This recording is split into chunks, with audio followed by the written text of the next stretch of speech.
जय श्री गणेश। भगवान शिव का दक्ष को अपनी भक्त वत्सलता यानी भक्त की श्रेष्ठता और तीनों देवों की एकता बताना, दक्ष का अपने यज्ञ को पूर्ण करना और देवताओं का अपने अपने लोकों को प्रस्थान करना तथा सती खंड का उपसंहार और महामात्य।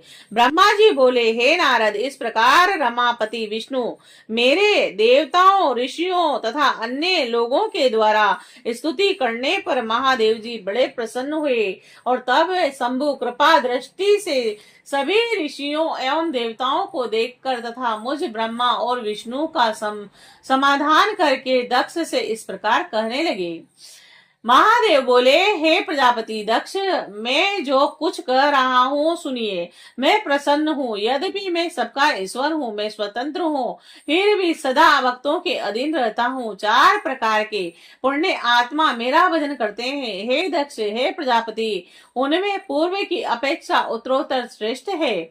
उनमें आर्त, जिज्ञासु, अर्थार्थी और चौथा ज्ञानी है, और पहले के 3 तो अमान्य भक्त हैं और चौथा विशिष्ट महत्व का है, और उनमें चौथा ज्ञानी ही मुझे अति प्रिय है और वह मेरा रूप माना गया है, और उससे बढ़कर दूसरा कोई मुझे प्रिय नहीं है। मैं सत्य सत्य कह रहा हूँ, वेद वेदांत के प्रागामी विद्वान ही मुझ आत्मज्ञानी को ज्ञान के द्वारा जान सकते हैं।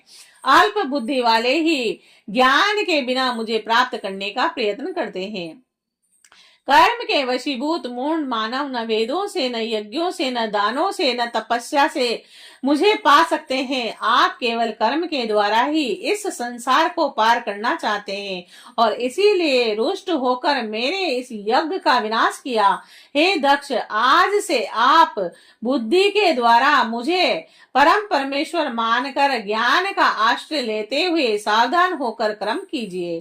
प्रजापति, आप उत्तम बुद्धि के द्वारा मेरी दूसरी बात भी सुनिए। मैं अपने सगुण और स्वरूप के विषय में भी धर्म की दृष्टि से गोपनीय बात आपसे कहता हूँ। जगत का परम कारण रूप में ही ब्रह्मा और विष्णु हूँ और मैं सबका आत्मा, ईश्वर, साक्षी, स्वयं प्रकाश तथा निर्वेश हूँ। हे मुने, अपनी त्रिगुणात्मिक माया में प्रवेश करके मैं ही जगत का सृजन, पालन और संहार करता हूँ और क्रियाओं के अनुरूप ब्रह्मा, विष्णु, रुद्र नाम को धारण करता हूँ और उस अदिति भेद रहित केवल विशुद्ध मुझ ब्रह्म परमात्मा में अज्ञानी पुरुषी ब्रह्मा, ईश्वर तथा अन्य समस्त जीवों को भिन्न भिन्न रूप से देखता है। जैसे मनुष्य अपने सिर, हाथ आदि अंगों में यह मुझ से भिन्न है, ऐसी पर किए बुद्धि कभी नहीं कर सकता, और उसी तरह मेरा भक्त सभी प्राणियों में भेद बुद्धि नहीं रखता।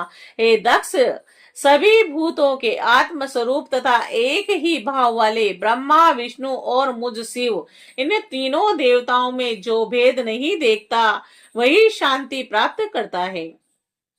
जो नराधम तीनों देवताओं में भेद बुद्धि रखता है वह निश्चय ही जब तक चंद्रमा और तारे रहते हैं तब तक नरक में निवास करता है, और मुझ में प्रायण होकर जो बुद्धिमान मनुष्य सभी देवताओं की पूजा करता है उसे इस प्रकार का ज्ञान हो जाता है और जिससे उसकी शाश्वती मुक्ति हो जाती है। विधाता की भक्ति के बिना विष्णु की भक्ति नहीं हो सकती और विष्णु की भक्ति के बिना मेरी भक्ति नहीं हो सकती। ऐसा कहकर कृपालु सबके स्वामी परमेश्वर शिव सबको सुनाते हुए फिर ये वचन बोले, यदि कोई विष्णु भक्त मेरी निंदा करेगा और मेरा भक्त विष्णु की निंदा करेगा तो आपको दिए हुए समस्त श्राप उन्हीं दोनों को प्राप्त होंगे और निश्चय ही उन्हें तत्व ज्ञान की प्राप्ति नहीं हो सकेगी।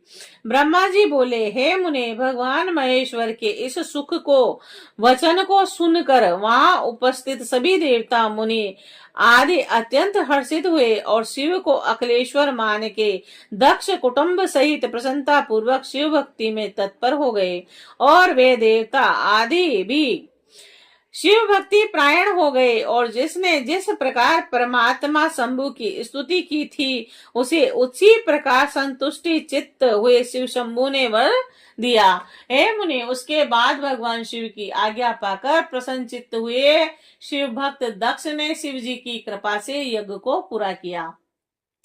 उन्होंने देवताओं को यज्ञ भाग दिया और शिव जी को पूर्ण भाग दिया और साथ ही उन्होंने ब्राह्मणों को भी दान दिया और इस तरह उन्हें शंभु का अनुग्रह प्राप्त हुआ। और इस प्रकार महादेव जी के उस महान कर्म का विधि पूर्वक वर्णन किया गया और प्रजापति दक्ष ने ऋतिजों के सहयोग से उस यज्ञ क्रम को विधिवत समाप्त किया। हे मुनीश्वर, इस प्रकार पर ब्रह्म स्वरूप शंकर की कृपा से दक्ष का यज्ञ पूरा हुआ।